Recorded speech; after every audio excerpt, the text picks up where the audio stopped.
नमस्कार। हम पढ़ रहे थे कामायनी का श्रद्धा सर्ग। हमने पढ़ा था श्रद्धा मनु को समझाते हुए कहती है, स्वयं अपने आप को उसके जीवन संगिनी बनने के लिए आत्मसमर्पण करते हुए कहती है कि उसके हृदय में जो स्वच्छ रत्न है, गम, दया, माया, ममता, माधुर्य, विश्वास, इन भाव रत्नों से भरे हुए मेरे हृदय को मैं तुम्हें समर्पित करती हूँ, ऐसा श्रद्धा मनु को कहती है। इसी श्रृंखला में आगे वह कहती है, और यह क्या तुम नहीं सुनते, विधाता का मंगल वरदान, शक्तिशाली हो, विजयी बनो, विश्व में गूंज रहा जयगान।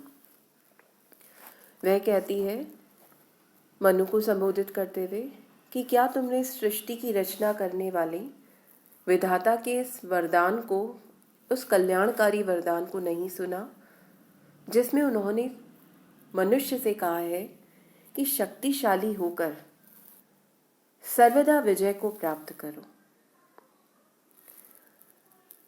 उनके इस विजय गान की ध्वनि आज भी विश्व के कोने कोने में गूंज रही है। अन्य अर्थ में कवि यहाँ पर उद्बोधन गीत के रूप में दुर्बल भारत राष्ट्र, जो कि स्वतंत्रता के लिए संघर्ष कर रहा था, उस संघर्ष को सफल बनाने की प्रेरणा भी देते हुए अपनी राष्ट्रीय भावना को भी यहाँ पर कवि प्रदर्शित करते हैं। जयशंकर प्रसाद। डरो मत अरे अमृत संतान, अग्रसर है मंगलमय वृद्धि, पूर्ण आकर्षण जीवन केंद्र, खिंची आवेगी सकल समृद्धि। हे देवपुत्र, मनु को संबोधित करते हुए श्रद्धा कहती है कि तुम नवीन सृष्टि का विकास करो और इस हेतु तुम्हें कर्मण्य होना होगा, कर्मशील होना होगा।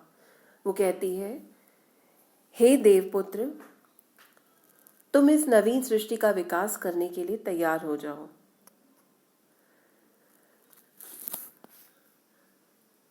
किसी प्रकार की आशंका से मत डरो,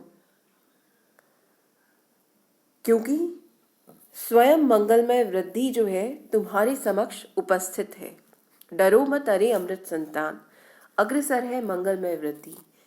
विकास के लिए जो सकारात्मक शक्तियां हैं वह स्वयं तुम्हारे सामने उपस्थित हैं, इसलिए तुम निशंक रहो, बिना आशंका से ग्रसित हुए कार्यशील होने के लिए तैयार हो जाओ। तुम्हारे सामने तुम्हारी मंगलमय वृद्धि उपस्थित है, अर्थात तुम्हारा भविष्य मंगलमय है और तुम्हारा यह जीवन केंद्र आकर्षण से भरा हुआ है। पूर्ण आकर्षण जीवन केंद्र, खिंची आवेगी सकल समृद्धि, कि तुम्हारे सामने जीवन के सभी आकर्षण उपस्थित हैं। अतः जब कर्मशील तुम होंगे तो समस्त वैभव तुम्हारे समीप स्वतः खिंचकर चला आएगा।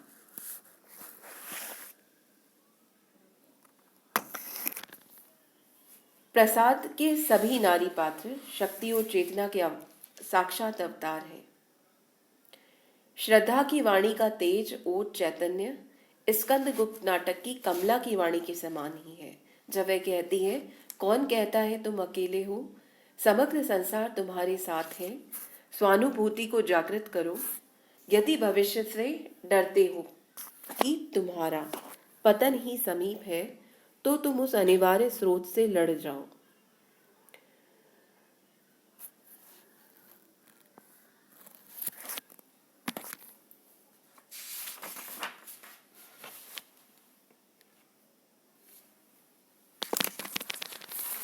देव असफलताओं का ध्वंस प्रचुर उपकरण जुटाकर आज पड़ा है बन, मानव संपत्ति पूर्ण हो मन का चेतन राज। श्रद्धा कहती है कि दंभ, अहंकार और विलास वासना में लिप्त रहने के कारण जो देव सृष्टि समाप्त हो गई थी, आज हम लोगों के रूप में उस देव सृष्टि की असफलता के खंडर इधर उधर बिखरे पड़े हैं और आगामी नवीन जीवन और सृष्टि के विकास के लिए खंडहर के रूप में ही विपुल सामग्री पड़ी हुई है। जो नष्ट हो गया है उस नष्ट हुए में भी जीवन की संभावनाएं हैं। इसलिए तुम मानव सृष्टि के वैभव के लिए जो देवताओं के जीवन की असफलताओं के पश्चात खंडहर के रूप में, विध्वंस के रूप में जो वस्तुएं बची हैं, उन्हीं से अपने जीवन के उपकरण जुटाकर सृष्टि का विकास का कार्य करो। अर्थात देव सृष्टि की असफलताओं के खंडहरों पर पुनः वैभव संपन्न नवीन मानव सृष्टि के महलों का निर्माण तुम करो, जिससे अभी तक विलासिता, दंभ, अहंकार आदि में फंसे रहने के कारण सृष्टि का जो मन अचेतनावस्था को प्राप्त होकर अपूर्ण बना था, वह मन इस आगामी मानव सृष्टि में दया, सेवा, अहिंसा, परोपकार आदि उदात्त भावों को अपनाता हुआ चेतना से युक्त होकर पूर्ण अवस्था को प्राप्त हो जाए।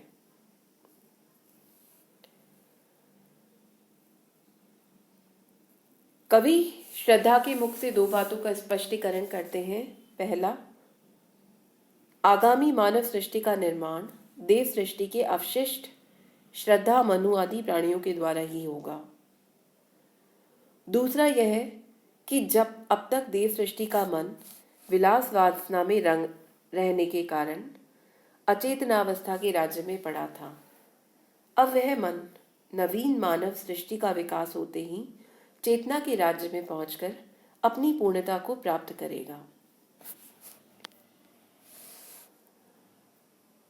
चेतना का सुंदर इतिहास, अखिल मानव भावों का सत्य, विश्व के हृदय पटल पर दिव्य अक्षरों से अंकित हो नित्य। वो कहती है, तुम मन की चेतनावस्था से भरी हुई जिस नवीन मानव सृष्टि का विकास करोगे, अर्थात जिस मन में जीवन का उत्साह होगा, चेतना होगी, जीवन जीने के लिए अदम्य साहस होगा, उस भावना के साथ जिस मानव सृष्टि का तुम विकास करोगे, उसका इतिहास चेतना का ही सुंदर इतिहास कहलाएगा,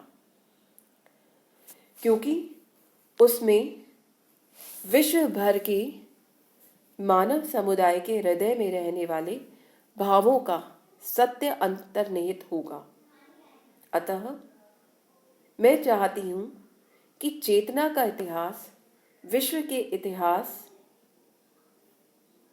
हृदय रूपी इतिहास पर्दे पर स्वर्णाक्षरों से अंकित होकर विद्यमान रहे। विश्व के हृदय पटल पर दिव्य अक्षरों से अंकित हो नित्य।